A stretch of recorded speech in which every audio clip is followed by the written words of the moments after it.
todo lo que vamos a ver hoy durante la clase, que es el primer capítulo del Fátiha y que contiene en total 7 versículos.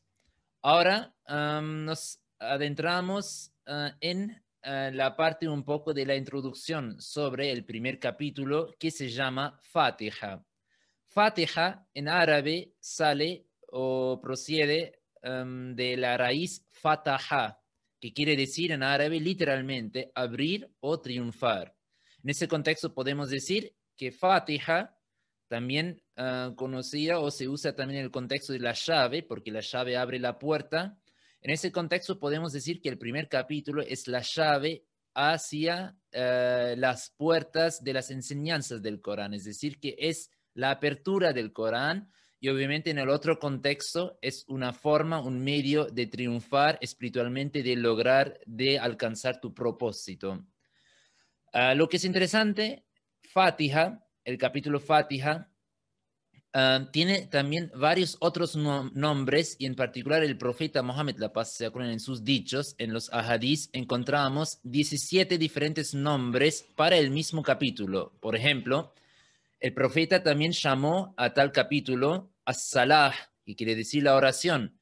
También declaró a ese capítulo al-hamd, que quiere decir la alabanza. O también lo declaró Ummul Qur'an, que quiere decir la madre o la raíz del Corán. O Ummul Kitab, la madre del libro. Y también encontramos un ejemplo donde el profeta declaró al capítulo Fatiha ash-shifa, que quiere decir el remedio, la cura.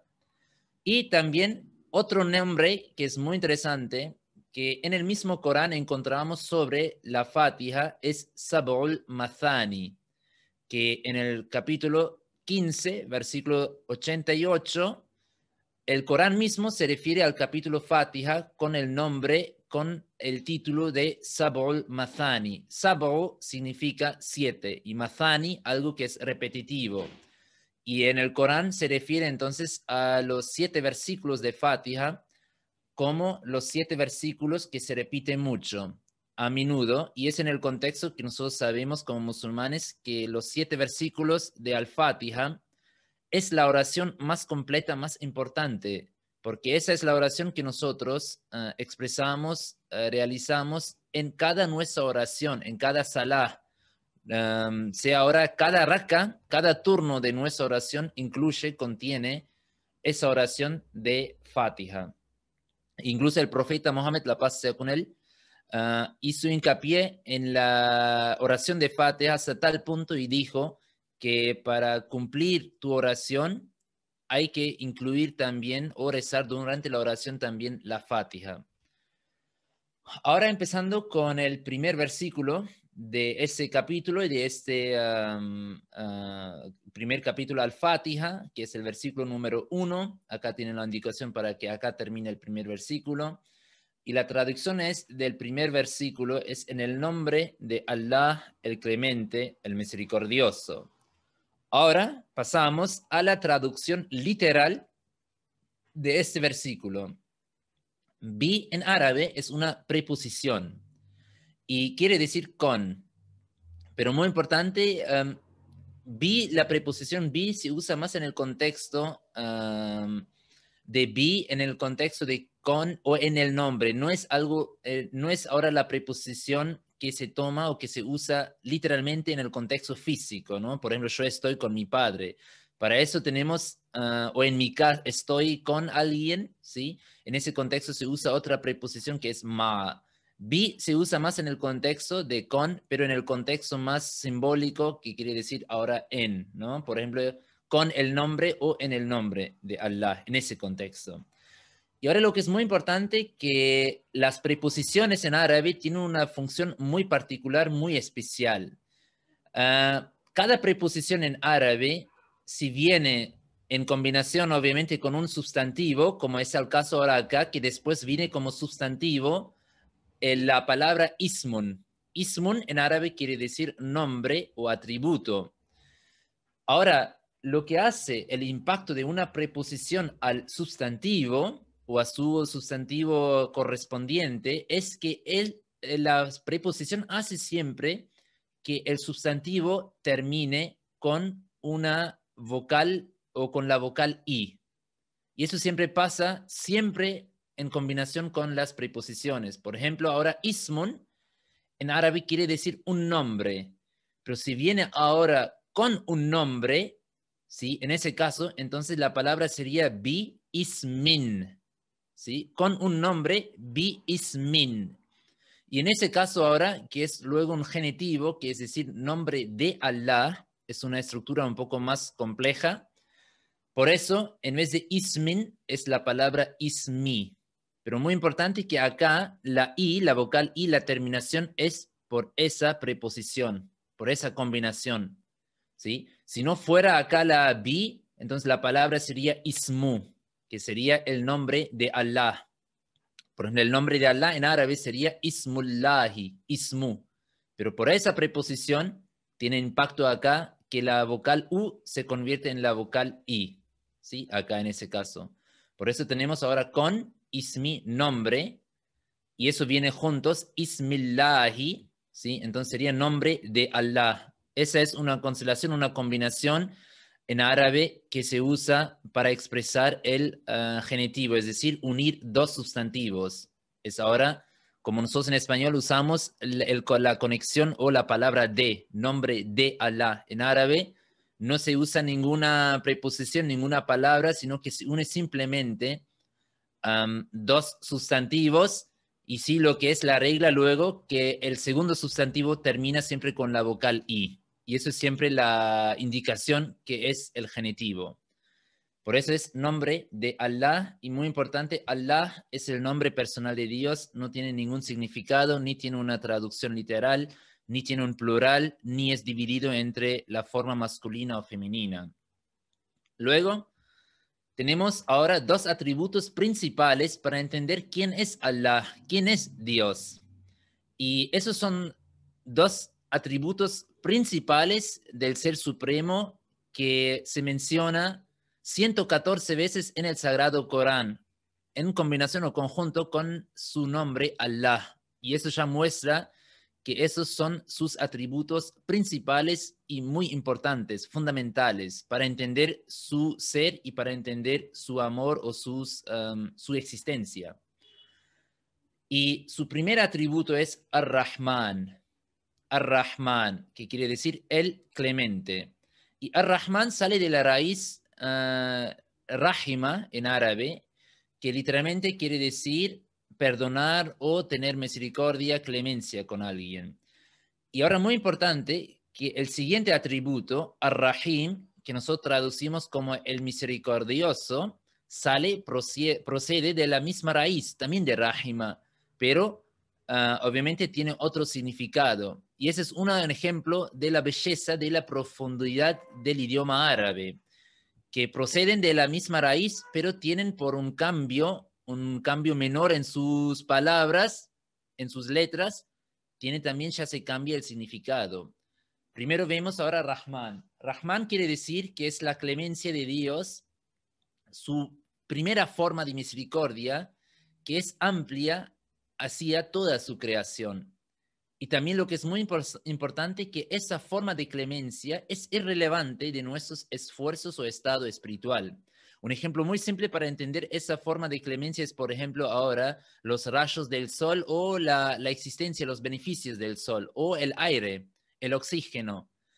Ahora, esa es una forma de misericordia de Dios que Dios nos otorgó para nuestra supervivencia. Pero nadie puede ahora afirmar que nosotros merecemos el oxígeno o lo hemos logrado por nuestras súplicas, por nuestros esfuerzos, sino que es una bendición de Dios, pero también amplia, abierta hacia toda la creación. Ahora el oxígeno, Dios no hace una diferencia que solamente para los creyentes y los incrédulos o no creyentes que no puedan beneficiar de esa bendición, no. Eso es algo amplio para toda su creación. Y eso se refiere a Rahman, es decir, el amor, la misericordia, la clemencia divina, pero hacia toda la creación irrelevante de nuestro estado espiritual o de nuestro esfuerzo religioso o espiritual. Ahora, la segunda categoría de su misericordia, el segundo atributo de Allah, que es Ar-Rahim, se diferencia del primer atributo en el contexto, que es ahora la clemencia divina, pero solamente y precisamente para los creyentes y para las personas que aceptan o son los seres queridos de Dios. Y ellos reciben la misericordia de Dios, la segunda forma de la misericordia divina, como resultado de sus súplicas, de sus oraciones y de sus esfuerzos. Un ejemplo de eso sería ahora que una persona rezó, pidió a Dios una bendición, por ejemplo, en su trabajo o para sus exámenes, para sus estudios, y luego él logró su deseo como una consecuencia, o Dios aceptó a su oración. Por ejemplo, él pidió también a Cristo a algo en la vida cotidiana a Dios, y luego Dios en una forma directa o indirecta se lo otorgó. Entonces eso sería un resultado de su atributo como Ar-Rahim. Entonces, para resumir ahora, siempre cuando nosotros rezamos, suplicamos o le pedimos algo a Allah o sus bendiciones, siempre nos beneficiamos de su atributo de Ar-Rahim. Seguimos con el segundo versículo de ese capítulo y tenemos Alhamdu lillahi rabbil alamin. Toda alabanza pertenece a Allah solo, Señor de todos los mundos. Ahora, muy importante, y en eso quiero hacer hincapié para ustedes ya en la primera clase, de entender que siempre cuando viene en árabe al inicio de un sustantivo la palabra al, siempre es el artículo definido. En árabe no tenemos la distinción o la división entre el, la, los o las, como en español, ¿sí? Se usa para el, la, los, las, el mismo artículo, al, ¿sí? Porque no hay una distinción en árabe entre el, la, los o las, pero el al marca que estamos hablando de un sustantivo en su forma definida. Y siempre cuando empieza un sustantivo con al, jamás termina con una tanvin al final. Tanvin es, en ese caso, como acá podemos ver, hamdun. Hamdun significa una alabanza. Hamdun ahora puede significar una alabanza y obviamente tiene también un plural. Pero si viene ahora la palabra alhamdu, significa la alabanza. ¿Sí? El al es la, y lo que hace el impacto de al sustantivo, que siempre quita la tanvin, que es la terminación de la n al final, ¿no? Por ejemplo, acá es hamdun, una alabanza. Pero la palabra alhamdu quiere decir la alabanza. Entonces, siempre para cambiar de un o una a el o la forma en árabe es siempre agregar al principio la al y sacar de final la tanvin, es decir, la terminación de la n. Por eso el alhamdu quiere decir la alabanza. Ahora, la li en árabe es también una preposición. Como ya vimos, acá la bi, que también es una preposición. Y como ya expliqué acá, el impacto de la bi es que siempre el sustantivo siguiente termina con la vocal i.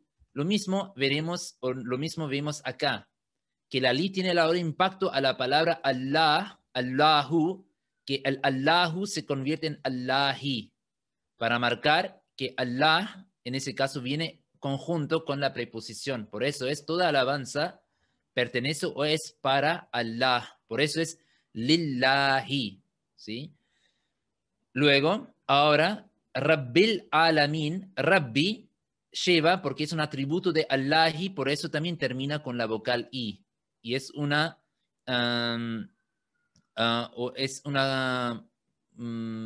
conclusión o se sigue con la misma regla. Por eso Allah termina con la vocal i y Rabbi también, porque es un atributo de esa palabra y viene como representante de esa palabra. Por eso también termina con la i. Y el impacto, o eso es la causa de esa i, y de esa i es esa palabra li, ¿sí? Y ahora la palabra Rabbi, ¿sí? Significa en árabe Señor, y es también una palabra muy profunda y demuestra la gran sabiduría en la elección de tal palabra, de tal expresión. Rabbi es para tomarlo así, ahora el tercer atributo divino, ¿sí? Que es Rab, no es solamente un creador, se usa también en el contexto de creador, pero es mucho más que un creador. Por eso más adecuado sería la traducción de Señor. porque Rab en árabe quiere decir que alguien que creó algo, pero después de haberlo creado, sigue constantemente llevando su creación gradualmente a su punto de perfección. Y por eso en árabe, metafóricamente, se usa la palabra Rab o Murabbi. En ese contexto conocemos también, por ejemplo, la comunidad, que es la persona, el teólogo, que constantemente acompaña a los miembros en mejorarse espiritualmente, ¿sí? Pero él constantemente apoya, asiste a los miembros de la comunidad. Y en ese contexto también, por ejemplo, los profetas, los califas son en ese contexto murabbis, que ellos constantemente nos apoyan, nos llevan para alcanzar el punto de nuestra perfección o el punto más alto. Pero obviamente se usa también, o otro ejemplo de la palabra Rab en el contexto simbólico es para los padres, que ellos después de crear a su hijo no lo abandonan, sino que siguen cumpliendo sus necesidades y apoyándolo en llegar a su madurez o en su crecimiento perfecto, completo. Pero obviamente el Rab verdadero, la fuente de todas las bendiciones y del desarrollo, sea moral, espiritual o físico, es obviamente Dios, es Allah.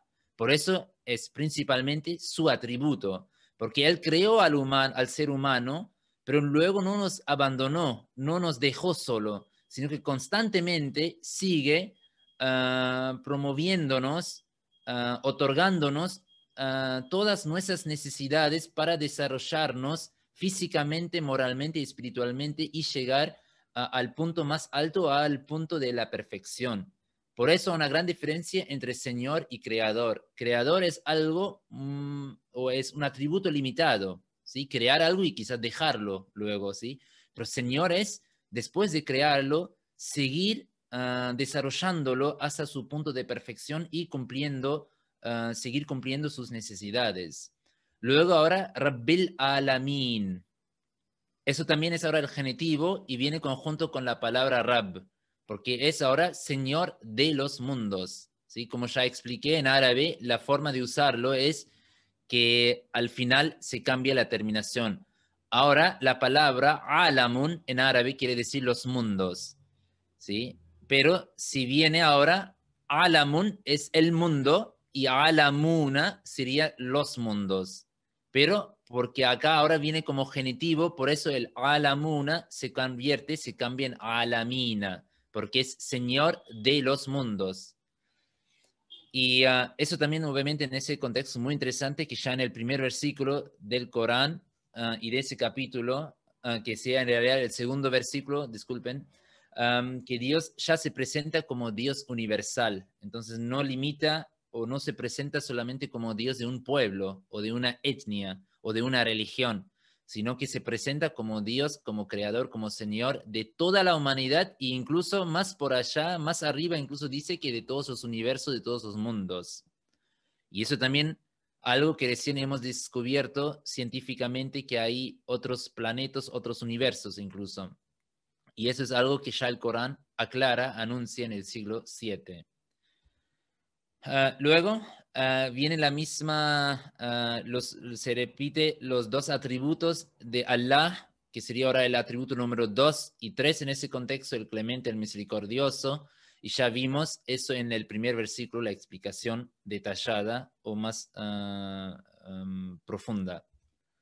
Luego, el cuarto atributo de Dios mencionado en el capítulo Al-Fatiha es Maliki Yawmiddin, que quiere decir dueño del día del juicio. Y ese es el versículo número 4 de este capítulo. Maliki, y ahora Maliki, la terminación en la vocal I sigue por la misma regla que ya vimos acá, que es por esa li, porque la preposición li ahora quiere decir toda la alabanza pertenece o es para Allah, y luego esos son representantes de la palabra o ejemplos, detalles, explicaciones de la palabra palabra de la persona Allah. Por eso sigue con la misma regla. Por eso acá tenemos Rabbi, ¿sí? La terminación con la vocal I. Acá tenemos la terminación Ar-Rahmani, ¿sí? También la vocal I.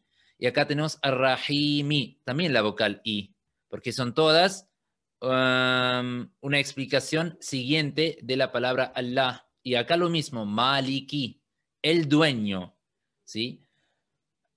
Y Malaka en árabe literalmente significa poseer el derecho de sostener, de obtener algo o una cosa. Y que serían otras palabras, por ejemplo, ser el dueño de algo. Y eso es el último atributo divino que es mencionado en ese capítulo. Y muy interesante ahora que acá Dios no se presenta como juez, no se presenta como juez del día del juicio, sino que se presenta, se manifiesta como el dueño del día del juicio. Y hay una gran diferencia, y eso muestra también la gran sabiduría, la perfección en la elección de las palabras por Dios, que un juez es limitado en su autoridad. Y sobre el día del juicio, ahora si un juez o si Dios hubiera usado la palabra juez, significaría que Dios no tiene la autoridad total sobre las decisiones o de cómo decidir nuestro fin. O en qué sentido, por ejemplo, un juez ahora no puede por su autoiniciativa perdonar a personas que deberían ser condenados por la ley. Pero el dueño sí lo puede hacer. El dueño puede simplemente por su propia autoiniciativa o misericordia o perdón, perdonar a una persona por sus delitos. Y en ese contexto ahora Dios muestra acá que él tiene la autoridad incluso de una persona que quizás no merezca el paraíso, pero Dios por su propio perdón, por su propia misericordia, tiene el derecho, la autoridad de otorgarle el paraíso. Lo mismo es, ahora, por ejemplo, uno puede decir que una persona está bien, que durante toda su vida acá se ganó el paraíso, para decirlo así, a través de su vida dedicada a Dios, pero al final son 70, 80, 90 o incluso 100 años, pero es un periodo limitado, es un periodo preciso, entonces su recompensa, si es un juez, tiene que darle también una recompensa limitada, porque su vida o su esfuerzo es algo limitado, no es algo perpetuo. Pero Dios, porque Él es el dueño del día del juicio, por eso Él nos puede, para un acto, un esfuerzo limitado, incluso otorgarnos, recompensarnos con una recompensa perpetua, eterna, porque Él es el dueño. Él puede hacer, Él puede decidir lo que Él quiera según su propia voluntad y tiene toda la autoridad, todo el derecho. Por eso también muy sabio la diferencia entre la palabra o el atributo, el juez y el dueño. Luego, Yaum, y esa es una palabra muy importante que se repite muchas veces en el Corán.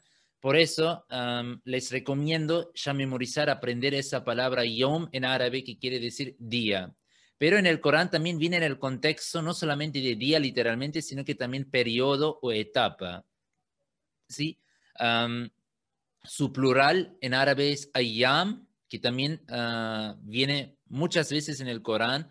Por eso les recomiendo ya aprender esa palabra yom, día en singular, y ayyam en plural, que es los días. Y viene también en el contexto de, por ejemplo, Dios dice que usa la misma palabra, que Dios ha creado el mundo en 6 días, en 6 periodos, en 6 etapas. ¿Sí? Se dice fisitati ayyam. Luego, la palabra ad-din. Ad-din también una palabra que se usa muchísimo en todo el Corán y también les recomiendo ya también aprender esa palabra ya en la primera clase y así no tienen que esforzarse más adelante y ya saben esa palabra. Ad-din significa ahora en ese contexto el juicio, día del juicio. Pero din tiene varios significados y en el Corán se usa también en los o con los otros significados. Por ejemplo, se usa también en el contexto de religión, de fe. ¿Sí? Por ejemplo, se dice lakum dinukum waliyadin. ¿Sí? Para ustedes su religión, para mí mi religión. O también en el contexto de fe. ¿Sí? Por ejemplo, en un otro versículo del Corán se dice inna dina indallahil islam, que la fe o la religión verdadera en frente de Dios es la religión del Islam.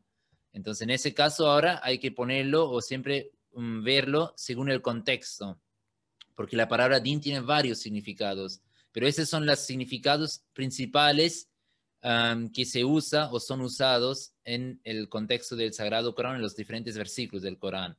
En particular, cuando viene con el día del juicio, entonces ese es en el contexto Yom Din. Pero como ya también en otros versículos del Corán se usa también en el contexto de obediencia y también en el contexto del poder en general. ¿Sí? Entonces esos son todos los diferentes significados de la palabra. Luego seguimos con el siguiente versículo. Y acá tenemos ahora, muy interesante, acá termina la mención de los atributos divinos y se sigue ahora con una oración, con una súplica. En árabe, Iyaka na'budu wa Iyaka nasta'in. Y eso quiere decir, a ti solo te adoramos y a ti solo imploramos, pedimos ayuda.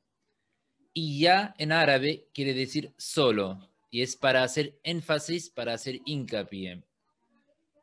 En ese contexto, solo a vos, ¿no? En ese contexto para marcar algo bien. Ka es también una palabra que es muy importante ya aprenderlo y recordarlo ya ahora en ese punto o a esa altura de la clase, porque es un pronombre posesivo que se usa para tú. Por ejemplo, tu nombre, tu auto, tu casa. En árabe lo que es interesante es que el pronombre posesivo, ahora diferente a los idiomas latinos como inglés o español, no viene al inicio, ¿sí? No decimos, por ejemplo, tu auto, sino que es auto tú, literalmente. O, por ejemplo, tu casa en árabe es beituka, ¿sí? Que sería literalmente casa tú.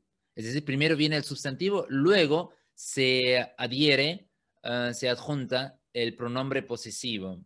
Y la terminación ka, después de un sustantivo, en ese caso en combinación con ya, ¿sí? Siempre quiere decir tú, pero tú hacia un hombre, porque en árabe se hace la distinción ahora entre tú, si yo hablo a una mujer o a un hombre. Si es hombre es ka, y si es una mujer es ki. Luego, interesante, acá usamos el verbo na'budu, que quiere decir nosotros adoramos. Es un verbo del presente y ese verbo también se usa realmente muchísimo en numerosos versículos del Corán. Casi en cada subcapítulo aparece esa palabra, porque eso significa, o abada, literalmente, significa él adoró, ¿sí? El pasado. Y ya'budu es la forma del presente, él adora, ¿sí? Abada, para entenderlo así, es el raíz de ese verbo y es la raíz de esa palabra. Y ya'budu es la forma en el presente. Y ya'budu quiere decir él adora, pero acá se usa la palabra na'budu. Y como lo pueden ver acá, la diferencia entre él o la conjugación de él a nosotros es que se cambia siempre la primera letra, que es la ya en el verbo de presente, con siempre la forma de la na. Entonces, cada verbo en el presente en árabe empieza, si usamos la forma nosotros, siempre empieza con la palabra na. Como nosotros, por ejemplo, en español, siempre terminamos con la mos para el plural, si ahora hablamos, comemos, vivimos, pero la indicación para el plural en el presente es siempre la terminación mos. En árabe es siempre al inicio, el verbo empieza con la na. Esa es la indicación que estamos hablando de un verbo en la forma del plural de nosotros. Por eso ya'budu es la forma propia para él, pero nosotros si cambiamos, sustituimos la ya con la na, ya tenemos la forma nosotros adoramos, na'budu. Y también se usa esa palabra mucho en el Corán, de esa raíz en el contexto de abdun, que quiere decir un servidor, un hombre, un servidor, un serviente de Dios, o también en el plural que es ibadun. También se usa bastante esa palabra que quiere decir los servidores, es el plural de la misma palabra. Luego tenemos wa, que es la conexión y, ¿sí? Para conectar dos palabras o dos oraciones. También obviamente se usa muchísimo, muy común, ¿sí? Entonces también ya les recomiendo aprender esa palabra. Y ya también solo, Ka, de mismo, el pronombre posesivo para vos, hombre, ¿sí? Y luego, nasta'inu. Y acá, como ya expliqué de nuevo, la na al inicio nos indica que tenemos de nuevo un verbo del presente en su forma de nosotros. Y nasta'inu significa nosotros pedimos ayuda. Ahora, la palabra, en realidad, la raíz de esa palabra, pedir ayuda, es ana. Ana significa él ayudó, ¿sí? Hay una revelación del Mesías prometido en árabe que también contiene esa raíz. Inni mu'inun man arada i'anataka, ¿sí? Que yo voy a ayudar a la persona, Dios dice que yo voy a ayudar a la persona que te ayuda a vos en tu servicio, en tu trabajo. O en un dicho, el profeta dijo, Wallahu fi auni al-abdi ma kana al-abdu fi auni aji. Es también la misma palabra que significa la ayuda, ¿sí? Que mientras un hombre ayuda a los demás, Dios también lo ayudará, ¿sí? Y de ahí, de esa palabra ahora, tenemos el ejemplo de isti'ana. Isti'ana ahora es el acto de pedir ayuda, ¿sí? La palabra siempre en árabe, si empiezan con isti, ¿sí? Esa combinación es siempre en el contexto de pedir algo, ¿sí? Por ejemplo, muy común en el Corán se usa la palabra istighfar, ¿sí? Istighfar significa pedir perdón, ¿sí? Entonces, esa combinación en árabe al inicio de un verbo, isti, es siempre en el contexto de pedir algo. Isti'ana, él pidió ayuda. Y ahora la forma del presente es yasta'inu, él pide ayuda. Y obviamente ahora si sustituimos, cambiamos la ya con la na, tenemos nosotros pedimos ayuda. Por eso en vez de yasta'inu, nasta'inu. Seguimos con el versículo número 6. Y eso es ahora la palabra o el versículo Ihdi nasiratal mustaqim, que quiere decir diriginos, mostranos por el camino recto. Ahora la palabra Ihdi es el imperativo, que es guía, ¿sí? Guía, en el contexto de un imperativo en singular. Y la palabra ihdi también se usa, o esa palabra muy común en el Corán y se usa en diferentes formas, como sustantivo, también como verbo, pero realmente muy común y se usa en numerosos versículos y momentos de diferentes partes del Corán. La raíz de esa palabra, de ese verbo, es hada, que quiere decir él guió.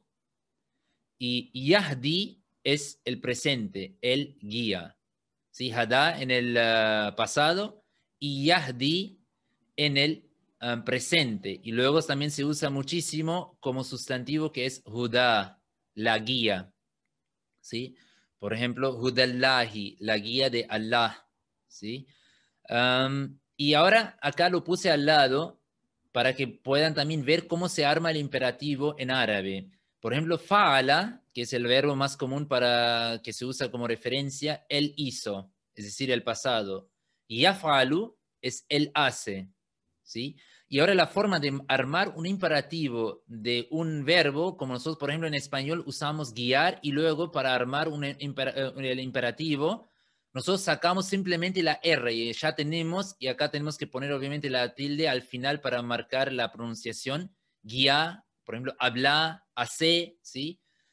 Y en árabe el mecanismo es que si tenemos la forma del presente, luego simplemente hay que sacar la ya y reemplazarlo con una i.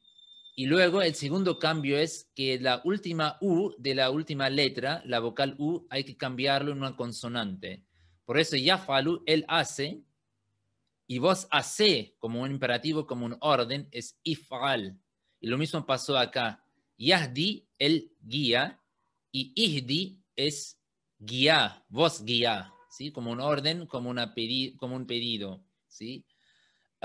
Y obviamente el plural es if'alu, ¿sí? Que sería en ese caso, ihdu sería el plural si vos pedís a varias personas la ayuda, ¿sí? Entonces, guía, y ahora viene el pronombre posesivo de na. Guíanos, mostranos, ¿sí? Y la nos, o el pronombre posesivo de na, se usa también en el contexto como objeto, como un pronombre. Sí, en ese caso con un verbo, guíanos, mostranos, hablanos, ¿sí? Ayudanos.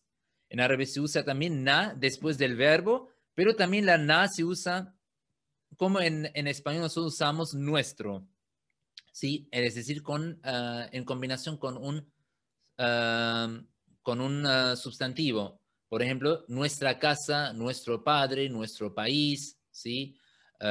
Nuestro amor, ¿sí? En ese caso también ahora sea el verbo o sea un sustantivo, se usa después la na como el pronombre posesivo para la forma de plural de nosotros, ¿no? En ese caso sería nuestro, o si es con un verbo, entonces nos. En ese caso, ihdina, guía, nos.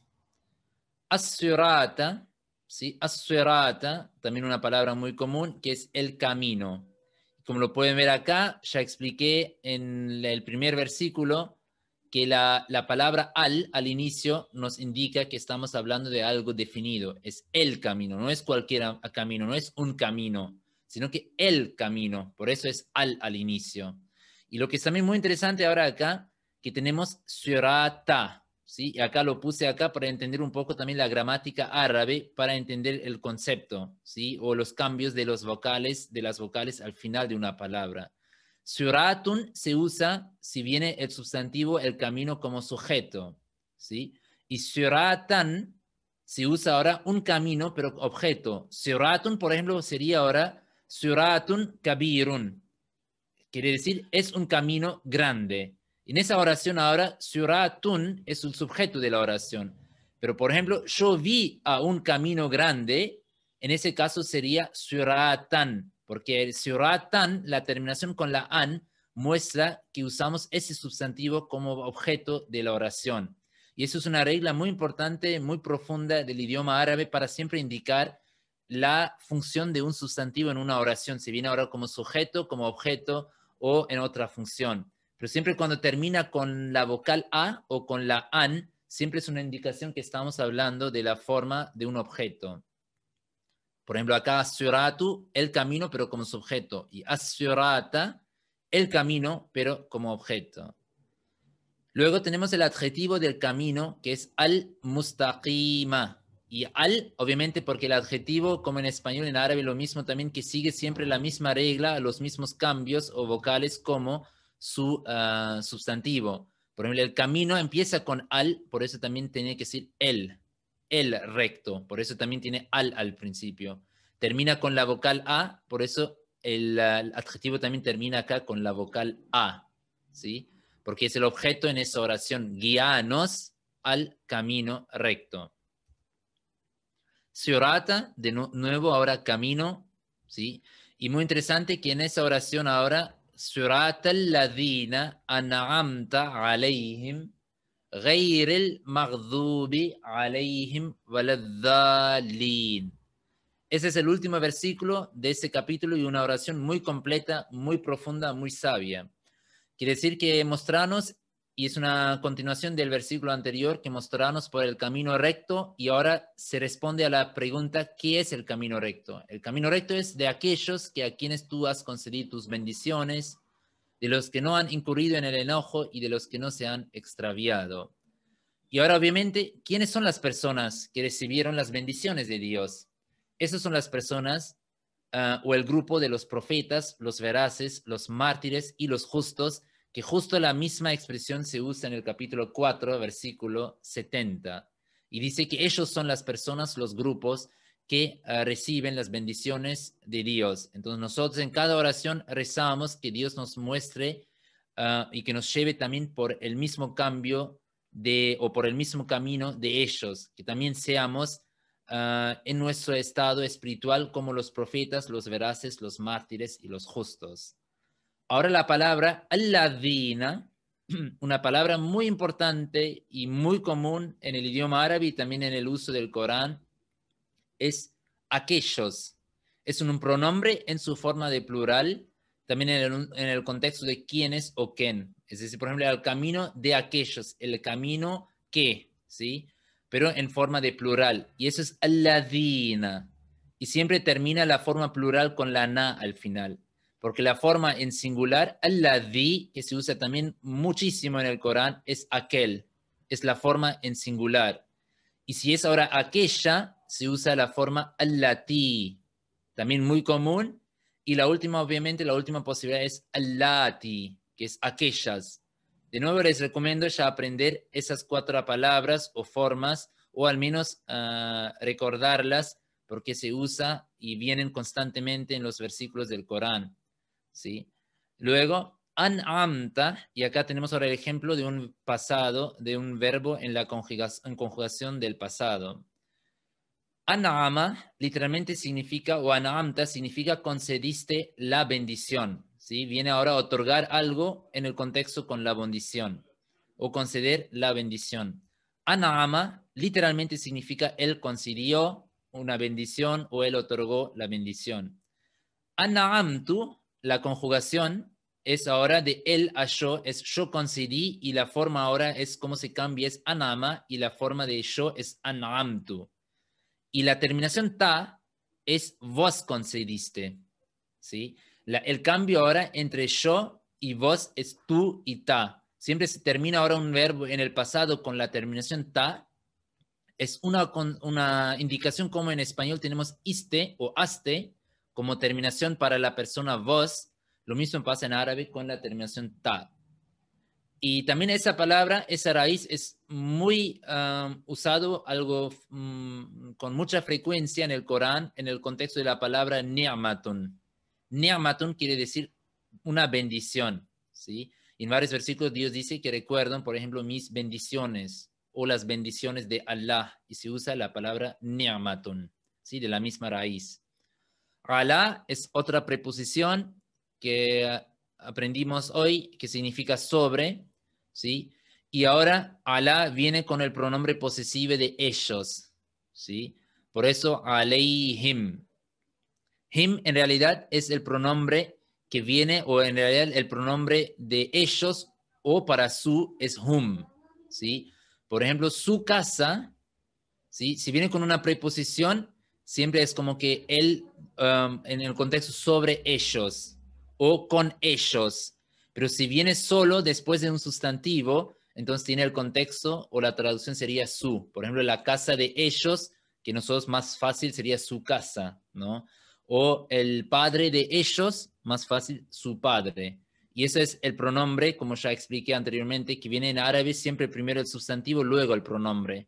Por eso es Beituhum. Y la palabra en realidad, el pronombre es hum. Beituhum, su casa. Pero como ya expliqué anteriormente, si viene la preposición en árabe, hace que el sustantivo, la vocal se convierte siempre en la vocal i. Como pueden ver acá, por ejemplo, fi significa en árabe en. Y ya se cambia el beitu en beiti, ¿sí? Por la preposición. Y por eso fi beiti, y lo que pasa acá con la forma hum, que si el sustantivo es en la forma o termina con la vocal i, entonces el hum también se convierte en la him. Es una regla propia, una excepción de ese pronombre que siempre cuando su sustantivo termina con la vocal i, la hu se convierte en una hi, ¿sí? Es una regla de las fonéticas. Por eso acá, en vez de hum, es alayhim, porque viene con la preposición y la preposición hace ese efecto, ese impacto de la vocal i. Y ya llegamos casi al final de la clase de hoy.